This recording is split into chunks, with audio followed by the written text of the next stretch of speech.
जिंदगी में अगर कभी रोना नहीं चाहते हो तो दूसरे लोगों की इन 3 चीज़ों पर नज़र मत डालना।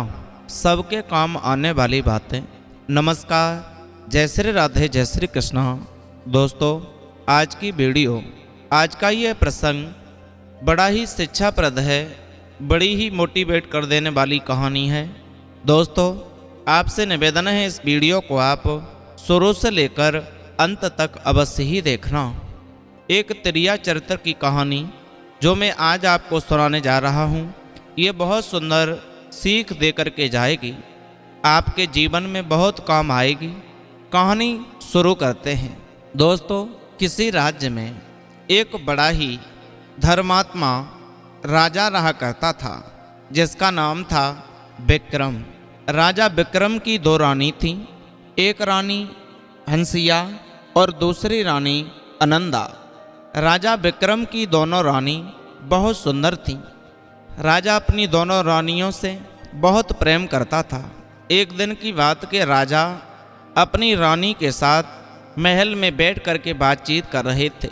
उस बातचीत के दौरान रानी अनंदा अपने राजा विक्रम से कहती है कि हे महाराज, आज मैंने एक बहुत बुरा सपना देखा है, गलत सपना देखा है। वास्तव में उस सपने को देख करके मैं विचलित हो गई।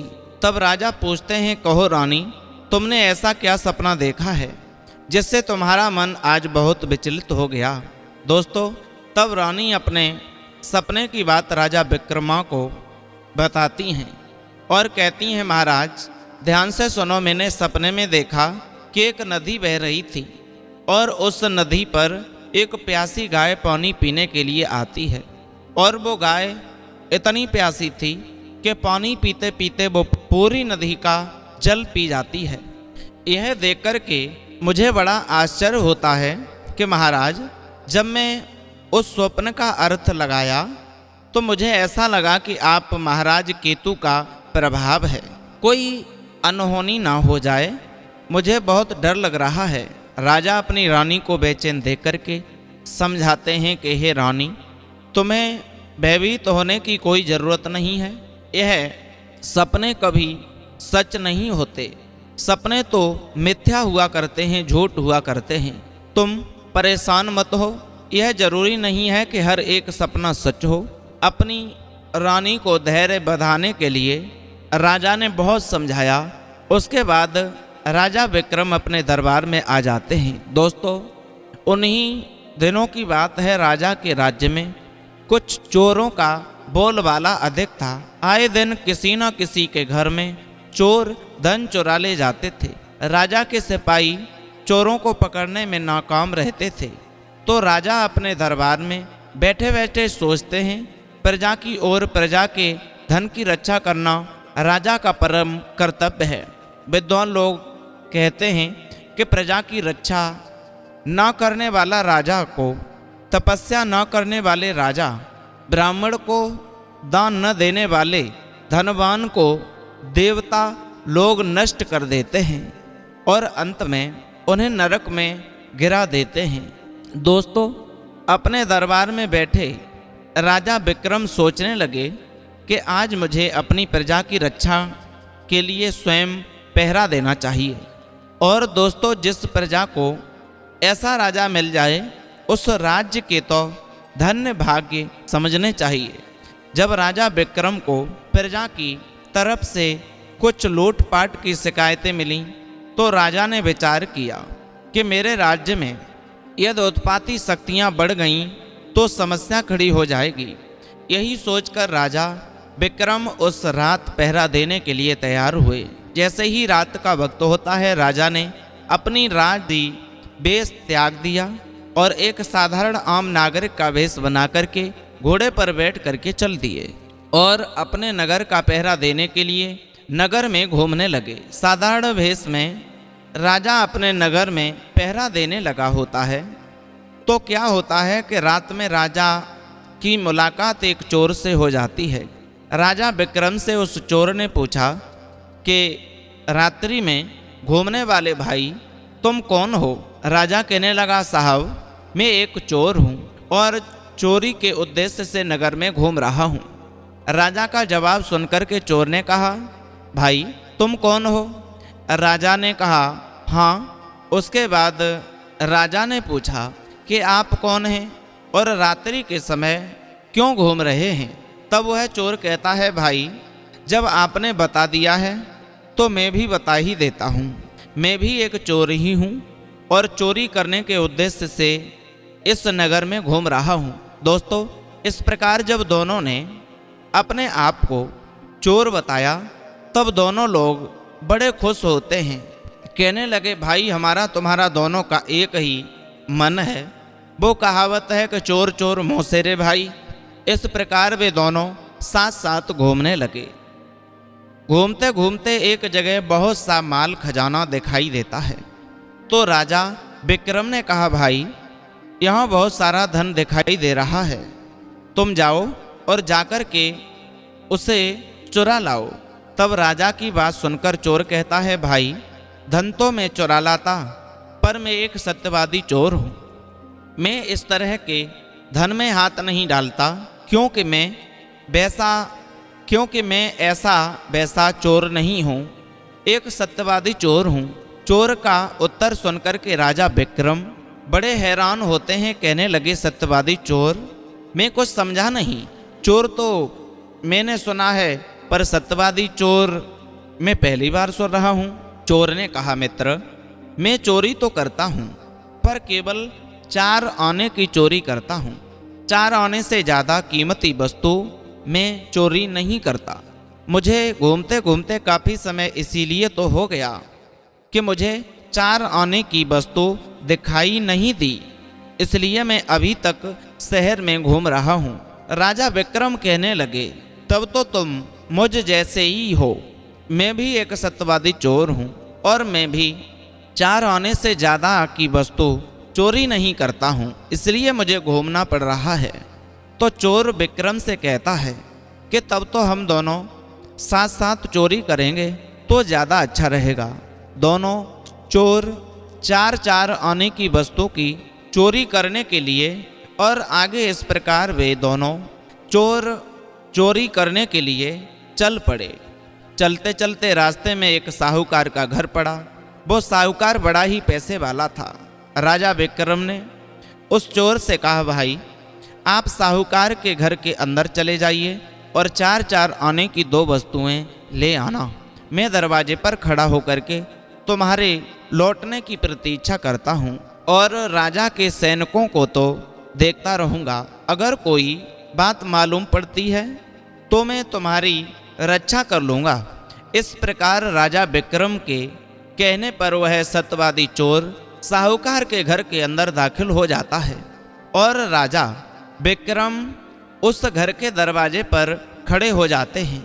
चोर जब चोरी करने के उद्देश्य से घर के अंदर चला गया तो देखता है कि उस घर के अंदर चारों तरफ एक से एक कीमती सोने चांदी की चीज़ें पड़ी हुई हैं।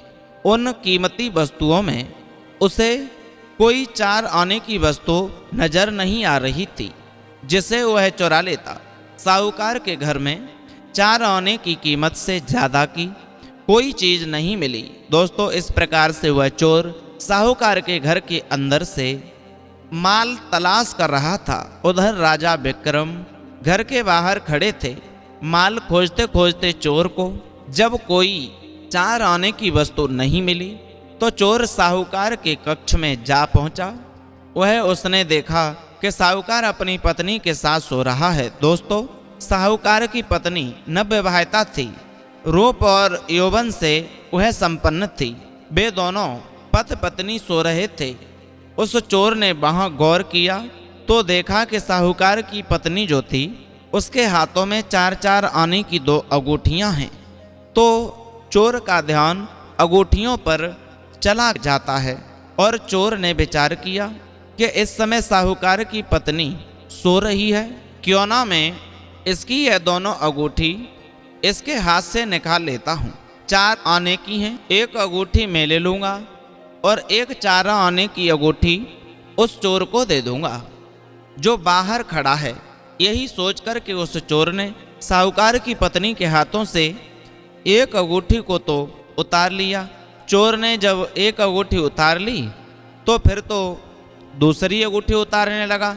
लेकिन दोस्तों, वो चोर जब पत्नी के हाथ से दूसरी अंगूठी निकाल रहा था तो उसी समय साहूकार की पत्नी जाग जाती है और अपने पास एक व्यक्ति को देख करके चौंक कर बोली, कौन हो तुम और यहाँ कैसे आए? चोर ने कहा, क्षमा करना, मैं एक चोर हूँ। चोर का नाम सुनते ही साहूकार की पत्नी डर गई।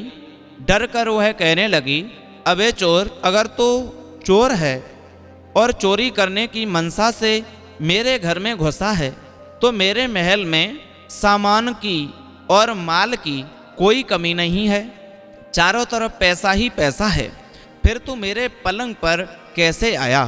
तो चोर कहता है कि देखो साहूकार की पत्नी, मैं एक चोर हूँ और मैं ऐसा वैसा चोर नहीं हूँ, मैं एक सत्यवादी चोर हूँ। चोर की बात सुनकर साहूकार की स्त्री बोली, सत्यवादी चोर कैसा होता है?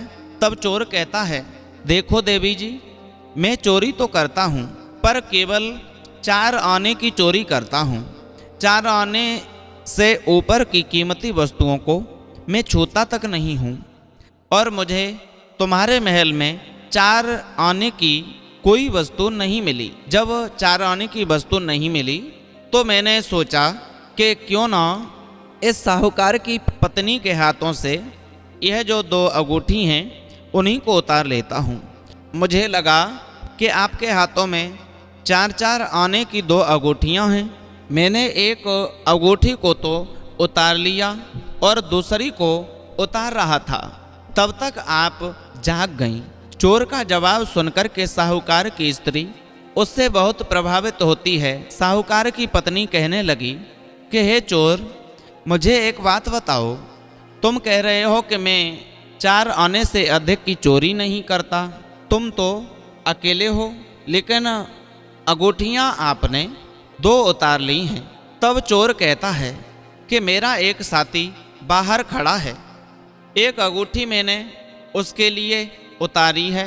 चोर की इन बातों ने साहूकार की पत्नी का मन मोह लिया। अब तो साहूकार की पत्नी उस चोर पर आसक्त हो जाती है। उसका पति गहरी नींद में सो रहा था और वह रात के समय उस चोर पर आसक्त हो गई। देखिए दोस्तों, पत्नी साहूकार की थी पर चोर पर उसका दिल आ गया। सोचती है कि ऐसा चोर मैंने कहीं नहीं देखा जो चोरी भी सत्य के साथ करता है। वो स्त्री उसकी इसी आदत पर मंत्र मुक्त हो गई, खुश हो गई, मोहित हो गई। साहूकार की स्त्री उस चोर से कहती है, चोर, मैं तेरी इसी बात पर मर मिटी हूँ, मैं दिलो जान से तुझ पर आशिक हूँ, तो मुझे अपने साथ ले चल, वरना जीवित नहीं रहूँगी। यह देखकर के चोर भी बड़ा हैरान हो जाता है कि अब मैं क्या करूं? मैं एक चोर हूं और 4 आने की चोरी करता हूं। मैं किसी की स्त्री को कैसे ले जा सकता हूं? और अगर नहीं ले जाता हूं तो यह मर जाएगी, तो फिर मुझे पाप लगेगा। दोस्तों, अब तो चोर बड़ी दुविधा में पड़ गया। फिर कुछ सोच विचार कर कहने लगा, देवी, मेरा एक साथी बाहर खड़ा है, मैं आपको ले चलूं, उससे पहले मैं उससे पूछ कर आता हूं। अगर वो कह देगा तो मैं तुम्हें ले चलूंगा। दोस्तों, चोर की बात सुनकर के साहूकार की पत्नी कहती है, ठीक है, तुम बाहर जाओ और तुम अपने साथी से पूछ कर आना। अब तो वो चोर साहूकार की पत्नी को वचन देकर के बाहर खड़े राजा विक्रम के पास जाता है। उसे नहीं पता था कि बाहर जो राजा खड़ा है वो यहाँ का राजा है। वो एक आम नागरिक की वेशभूषा में थे, इसलिए चोर भी उनको कोई चोर ही समझ रहा था। दोस्तों, चोर ने राजा विक्रम से बाहर आकर कहा कि मित्र, 4 आने की 2 अंगूठियाँ तो मुझे मिल गईं, लेकिन अब मैं बहुत बड़ी दुविधा में फंस गया हूँ, इसीलिए आपसे पूछने आया हूँ कि मैं क्या करूं। राजा ने पूछा, कैसी दुविधा? कैसी दुविधा में फंस गए हो। तब चोर अंदर की पूरी बात बता देता है। कहता है, मित्र, जब मैं चोरी करने के लिए घर के अंदर गया तो मुझे 4 आने की कोई वस्तु नजर नहीं आई। मैंने देखा कि साहूकार की स्त्री के हाथों में 4 आने की अंगूठी हैं और वह उस समय अपने पति के साथ सो रही थी। मैंने उंगलियों से वह अंगूठी उतारनी चाही तो एक अंगूठी को तो मैंने उतार लिया, दूसरी जैसे ही उतारी वैसे ही वो साहूकार की स्त्री जाग गई। चोर की इतनी बात सुनते ही राजा विक्रम कहने लगे, तब तो हमें यहाँ से भाग जाना चाहिए। चोर कहने लगा, नहीं भाई, हमें यहाँ से भागना नहीं है, आगे तो सुनो। फिर क्या हुआ? साहूकार की पत्नी ने मुझसे कहा, कौन हो? तो मैंने बता दिया, मैं एक सत्यवादी चोर हूँ, 4 आने की चोरी करता हूँ, इससे ज़्यादा की नहीं करता। तो इस बात पर वो प्रभावित तो हो गई है, वो मुझ पर आसक्त हो गई है और मेरे साथ चलने के लिए तैयार है और कह रही है, अगर मुझे साथ लेकर के नहीं जाओगे तो मैं मर जाऊंगी। अब मुझे समझ में नहीं आ रहा है कि मैं क्या करूं, उसे लेकर जाऊं या ना जाऊं। यही पूछने के लिए मैं तुम्हारे पास आया हूं। चोर की बात सुनकर के विक्रम कहने लगे, देखो भाई, तुम ऐसा करो, अगर वह स्त्री तुम्हारे साथ चलना चाहती है तो तुम उससे एक बात कहना, उसका पति तो वहाँ सो ही रहा है, तो मुझसे उससे कहना कि यदि वह अपने पति का सर अपने हाथों से काट दे तो हम उसे ले चलेंगे, अन्यथा तुम्हारे साथ नहीं ले जा सकते हैं, क्योंकि तुम्हारा पति बहुत पैसे वाला है और जब उसे पता चलेगा तो उसकी स्त्री को लेकर के कोई चला गया है तो वो मुझे छोड़ेगा नहीं। राजा विक्रम ने कहा, यदि वो अपना पति का सर काट देती है तो तुम्हें ध्यान रखना है कि फिर तुम्हें वहाँ रुकना नहीं है, तुम तुरंत महल से बाहर आ जाना, फिर हम दोनों भाग चलेंगे। दोस्तों, अब तो राजा की बात सुनकर के चोर महल के अंदर चला जाता है। तो चोर अब अंदर चला गया और साहूकार की पत्नी से कहने लगा कि देवी देखो, तुम मेरे साथ चलने के लिए कह रही हो तो मैं तुम्हें साथ तो ले चलूंगा, लेकिन एक शर्त है, तब ले जा सकता हूँ, क्योंकि जो तुम्हारा पति है वो बहुत बड़ा पैसे वाला है। यदि उसे पता चला कि मैं उसकी पत्नी को ले गया हूँ तो वो मुझे छोड़ेगा नहीं, ढूंढ करके मरवा देगा।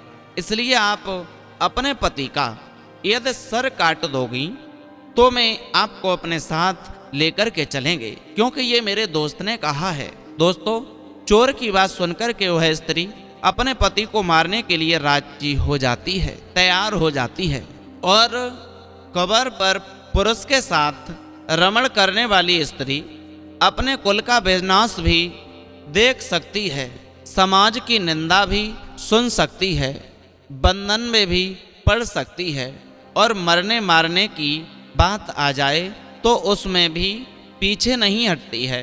और कहा भी गया है कि समुद्र की लहरों की तरह अत्यंत चंचल चपल स्वभाव वाली स्त्रियां संध्या के समय बादलों की रेखा की तरह केवल कुछ ही क्षणों तक प्रेम करने वाली स्त्रियां अपना काम बनाने के बाद पुरुष को किसी काम का ना समझकर उसे उसी तरह छोड़ देती हैं जैसे स्त्रियां महावर को निचोड़ के बाद रोई को फेंक देती हैं।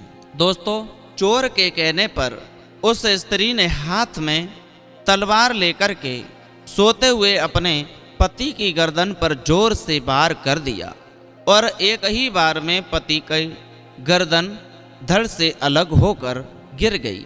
और जैसे ही उस चोर को पता चला कि उसने अपने पति को मार दिया है तो चोर वहां से भाग खड़ा हुआ। बाहर आकर के विक्रम ने पूछा, क्या हुआ दोस्त, क्या हुआ? उस स्त्री ने अपने पति का सर काट दिया। चोर ने जवाब दिया, हाँ, उसने अपने पति का सर काट दिया है, इसीलिए मैं वहां से भाग आया। तब विक्रम कहते हैं, दोस्त, अब तुम यहाँ से भाग जाओ, वरना राजा के सिपाहियों को पता चल गया तो वह स्त्री यह नहीं कहेगी कि उसने अपना पति स्वयं मारा है, वो कहेगी कि उसके पति को आपने मारा है, इसलिए यहाँ से भाग जाओ, नहीं तो पकड़े जाओगे, और तुम पकड़े गए तो राजा निश्चय तुम्हें मृत्यु दंड देगा। मेरी तो कोई नहीं, मैं तो यहीं का रहने वाला चोर हूँ, और साहूकार की स्त्री ने मुझे देखा भी नहीं है। दोस्तों, इस प्रकार वे दोनों वहाँ से भाग जाते हैं। राजा विक्रम तो इधर अपने महल में आकर सो जाते हैं। इधर क्या होता है, आगे ध्यान से सुनिए। जब उस साहूकार की पत्नी ने देखा कि वह चोर भाग गया, उसने मेरे पति को भी मरवा दिया और मुझे भी साथ नहीं ले गया, मुझे मूर्ख बना करके वो चला गया। अब तो राजा के सिपाहियों से बचने के लिए साहूकार की स्त्री ने सोने चांदी से भरे हुए 2 संदूकों को निकाला, और उसने सोने चांदी के पैसे जेवर फैलाकर घर में डाल दिए और संदूक को खुला छोड़ दिया। उसके बाद उसने वहाँ रोना चिल्लाना, हल्ला मचाना शुरू कर दिया। चोर आ गए, चोर आ गए, मेरे पति को मार गए। दोस्तों, जब अड़ोस पड़ोस में आवाज़ गई तो वहाँ के लोगों ने देखा तो वे दौड़े दौड़े आए, सबको बता दिया कि मेरे पति को चोर मार करके चले गए। जब उसके पड़ोसियों ने देखा कि साहूकार का सर कटा पड़ा है, पूरे कमरे में रक्त फैला पड़ा है और सोने चांदी के 2 बक्से खुले पड़े हैं, तो उन्होंने यही समझा कि जरूर इसके पति को चोरों ने मारा है। धीरे धीरे वह काफ़ी लोग जमा हो जाते हैं। थोड़ी देर के बाद यह सूचना महाराज के पास पहुंच जाती है कि महाराज, आपके राज्य में चोरी हो रही है और उस साहूकार को चोरों ने मार दिया है। तो महाराज कहने लगे कि हम बहुत जल्द चोरों को पकड़ लेंगे, आप चिंता ना करें, आप सब लोग मिलकर के साहूकार के अंतिम संस्कार की तैयारियां करो। अब तो उसके पड़ोस वाले लोग मिल करके साहूकार के अंतिम संस्कार की तैयारियां करने लगते हैं। दोस्तों, साहूकार की पत्नी अभी नवविवाहिता थी, उसकी कोई संतान भी नहीं थी, अभी अभी थोड़े ही दिन पहले विवाह हुआ था। अब तो वो साहूकार पत्नी जिद करने लगी कि मैं अपने पति के साथ में सती होना चाहती हूँ। जब यह बात उसके अड़ोस पड़ोस वाले लोगों ने सुनी कि साहूकार की पत्नी सती होना चाहती है, तो वे सब कहने लगे इसकी अनुमति तो महाराज से लेनी पड़ेगी। तो दोस्तों, कुछ लोग राजा के पास में आए और कहने लगे, महाराज, साहूकार को तो चोरों ने मार दिया था, उसकी पत्नी पतिव्रता है और वह अपने पति के साथ सती होना चाहती है। तो राजा विक्रम कहते हैं, ठीक है, उसे सती होने दिया जाए, चलो मैं भी वहीं पर चलता हूँ जिस शमशान घाट में सती होना चाहती है। दोस्तों, अब तो साहूकार की जो पत्नी थी उसका सती जागृत हो गया। उसने अपने पति को मारा जरूर था, लेकिन वह अपने पति में अनुराग भी रखती थी, प्रेम भी करती थी। आपको बता दूं कि पहले जो स्त्रियां सती होना चाहती थीं, उनकी एक परीक्षा होती थी, तभी उसे सती होने का अधिकार मिलता था। सती होने वाली स्त्रियों के हाथ में गाय का गोबर दिया जाता था और उस गाय के गोबर को उछलकर जमीन पर छुड़वाया जाता था, और यदि पृथ्वी में गिरे ही वह गोबर नारियल बन जाता, जब तो वह सती होने के योग्य कहलाती थी। फिर उसे जब लोग सती कर दिया करते थे, अन्यथा उसे सती नहीं कराते थे। अब तो साहूकार की पत्नी को गाय का गोबर हाथों में देते हुए और वह गोबर को उछालना चाहती है, तो उस समय उस गोबर का नारियल बन जाता है।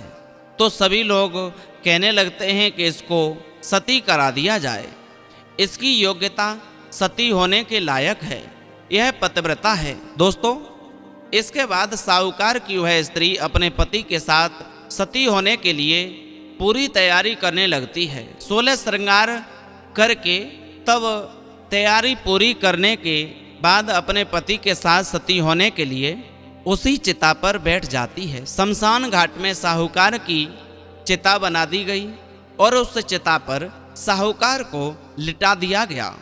उसी पर उसकी पत्नी भी बैठ जाती है।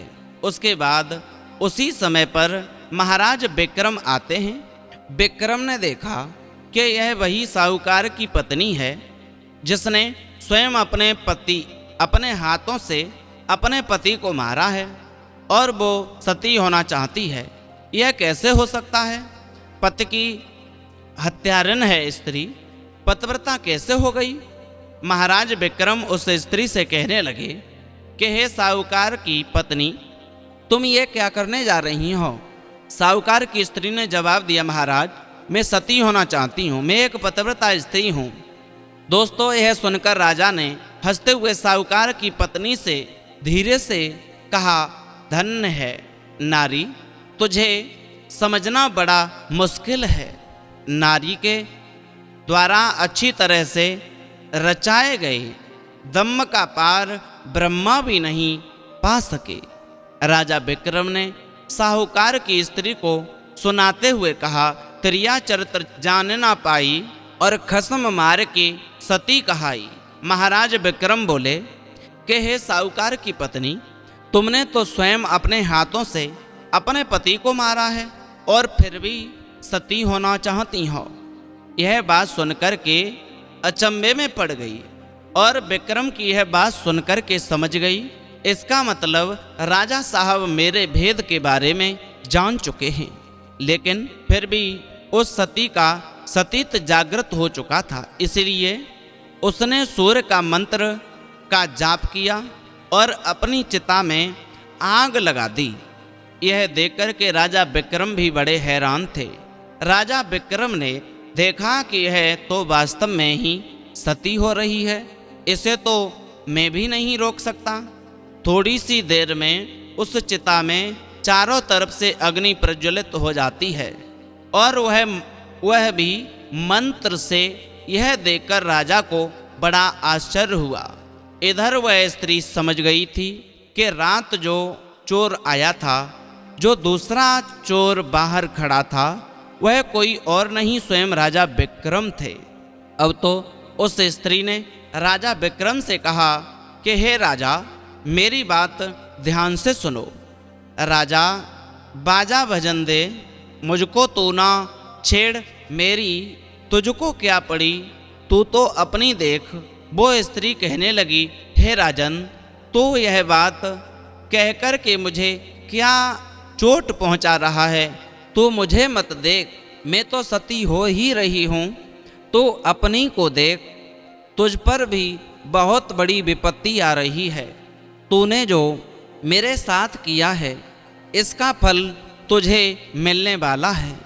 मैं तो उस चोर के साथ जाने वाली थी पर नहीं गई, पर तेरी प्रिय रानी हंसिया तुझको धोखा देकर के एक जिन्न के साथ रंगरेलियां मनाती है। वो रोजाना रात्रि में उठ कर के एक जिन्न के पास जाती है और वह जिन्न रात के 12 बजे उसे तेरे महल से निकाल करके ले जाता है और वह उसके साथ बड़े आराम से रहती है। दोस्तों, यह सुनते ही राजा का चेहरा फीका पड़ गया, उसके पैरों तले जमीन खिसक गई। राजा विक्रम कहने लगे, इसका पता कैसे चलेगा कि मेरी स्त्री जिन्न के साथ में मिलने जाती है? वह स्त्री बताती है कि हे राजन, अगर तू अपनी स्त्री को रगे हाथों पकड़ना चाहता है तो तू एक काम कर, तू अपने हाथों में एक मसाल ले ले और नाई के भेष में हजामत बनाने के सारे औजार अपने पास रख ले, बहुत काम आएंगे। और अपने नगर की पूर्व दिशा में चले जाना। तुम्हारे नगर के पूर्व दिशा में एक बरी है, कहते हैं वो बरी तालाब के पास है। राजा को नाई का सामान होता है, हजामत बनाने का, बाल काटने का, वो सब सामान अपने पास रख लो। तो उस बाबड़ी पर जाना और वहाँ जाकर रोने लग जाना। तुम्हारी आवाज़ सुनकर के जब वो जिन्न तेरे पास आ जाए तो तू उसे कहना कि मैं तुम्हारे नाई हूँ और तुम्हारे बाल काटने आया हूँ। उसके बाद वो तुम्हें महल के अंदर ले जाए तो तुम वहाँ का सारा नज़ारा अपनी आँखों से देख लेना। दोस्तों, अब तो राजा विक्रम के पैरों तलों जमी खिसक गई। राजा विक्रम उस साहूकार की पत्नी को सती कराने के बाद वापस अपने दरबार में आ जाता है और राजा विक्रम के दिमाग में वही बात गूंजने लगती है कि मेरी पत्नी, मेरी रानी हंसिया जिन्न के साथ रहती है। तो दोस्तों, राजा विक्रम मन में विचार करने लगे कि आज मुझे देखना चाहिए कि वास्तविक यह बात सच है या झूठ है। तो राजा विक्रम ने अपना भेष बदला और भेष बदल कर के नाई का भेष धारण किया और जो बाल काटने के औजार थे वो सब एक कपड़े में बांध लिए और हाथ में मसाल ली। और जब रात्रि का कुछ समय बीता तो राजा हाथ में मसाल लेकर के नगर के पूर्व दिशा की ओर चल देता है और चलते चलते उसी तालाब पर पहुंच जाता है जिस तालाब के पास में वो जिन्न रहता था। राजा विक्रम उसी तालाब के पीछे बैठकर रोने लगे। उधर उस जिन्न ने देखा उस तालाब के पीछे कोई व्यक्ति रो रहा है तो वह जिन्न अपने महल से निकल कर बाहर आता है और कहने लगा कि तुम कौन हो और यहाँ बैठकर के क्यों रो रहे हो। तो राजा विक्रम ने जवाब दिया, मैं एक नाई हूँ और आपके बाल काटने आया हूँ, पर मैं रो इस बात से रहा हूँ कि इस समय मुझे रात्रि हो गई है, मार्ग में कोई वारदात मेरे साथ ना हो जाए, कोई मुझे मार ना डाले, इसलिए मैं यहाँ रो रहा हूँ। मैं आपको पुश्तैनी नाई हूँ, मैं आपका पुश्तैनी नाई हूँ। मेरे दादा परदादा सब आपके बाप दादाओं के बाल काटते थे और मैंने सुना कि आपकी दाढ़ी मूछ बहुत बड़ी हो गई है तो मैं भी आपकी हजामत बनाने के लिए चला आया। दोस्तों, उस जिन्न ने जब यह देखा कि यह नाई हमारा पुश्तैनी नाई है, जो उस नाई को अपने महल में बुला ले जाता है। महल में पहुंचने पर राजा विक्रम ने देखा कि उसकी रानी हंसिया महल के अंदर जिन्न के कमरे में बैठी है। दोस्तों, यह देखकर के राजा विक्रम की क्रोध का ठिकाना नहीं रहा। उसे अपनी आंखों पर विश्वास नहीं हो रहा था। उसने अपनी रानी को जब एक जिन्न की बाहों में देखा तो उसका पारा 7 में आसमान पर पहुंच गया। वह समझ गया था कि वह सती ठीक कह रही थी कि मेरी स्त्री बदचलन है। वो सती सच कह रही थी कि मेरी स्त्री बदचलन है। दोस्तों, राजा सोचने लगा कि किसी ने सच कहा है कि मनुष्य को कभी दूसरे की हंसी नहीं उड़ानी चाहिए। हो सकता है जिस बात को लेकर के तुम दूसरे का उपहास उड़ाते हो वही तुम्हारे साथ भी हो जाए। दूसरे के साथ बुरा भी नहीं करना चाहिए।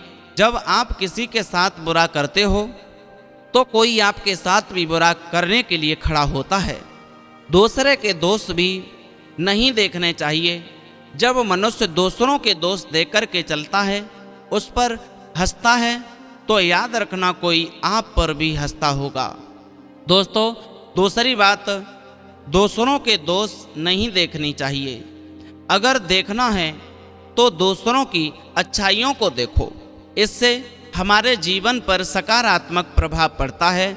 जो लोग दूसरों के दोष निहारते रहते हैं उनमें उसी तरह के भाव पैदा हो जाते हैं। नंबर 3, हमें कभी दूसरे की स्त्री, दूसरे की बहन बेटी को कभी बुरी नज़र से नहीं देखना चाहिए। जो लोग दूसरों की बहन बेटी को बुरी नज़र से देखते हैं उनकी बहन बेटी को कोई और बुरी नज़र से देखता है। यह तो बदला है, जैसा करोगे वैसा आगे आ ही जाएगा। कहते हैं दूसरे के धन का हरण, दूसरे की स्त्री का स्पर्श और अपने हितैषी जनों का परित्याग, यह तीनों ही दोष नाश करने वाले होते हैं। जो मनुष्य इनसे बच गया उसने इस जीवन को सुरक्षित कर लिया।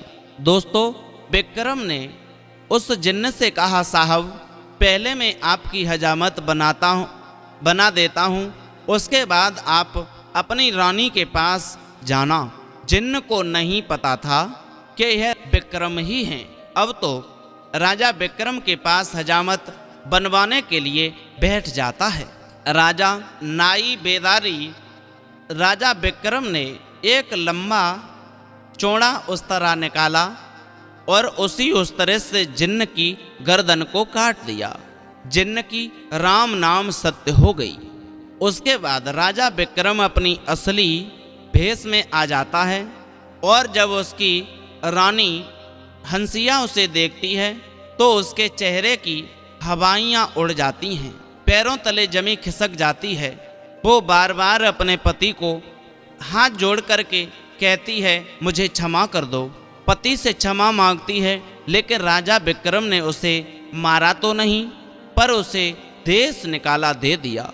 दोस्तों, उम्मीद है आपको ये वीडियो जरूर पसंद आई होगी, जरूर अच्छी लगी होगी। आप समझ गए होंगे कि हमें कभी भी किसी के साथ बुरा नहीं करना चाहिए। यदि हम किसी के साथ गलत करने को खड़े होते हैं तो कोई ना कोई हमारे साथ भी गलत करने को तैयार खड़ा होता है, और हमें स्त्री के ऊपर कभी भी आंख मूंद करके भरोसा नहीं करना चाहिए। उम्मीद है ये जानकारी आपको जरूर पसंद आई होगी। यदि अच्छी लगी है तो चैनल को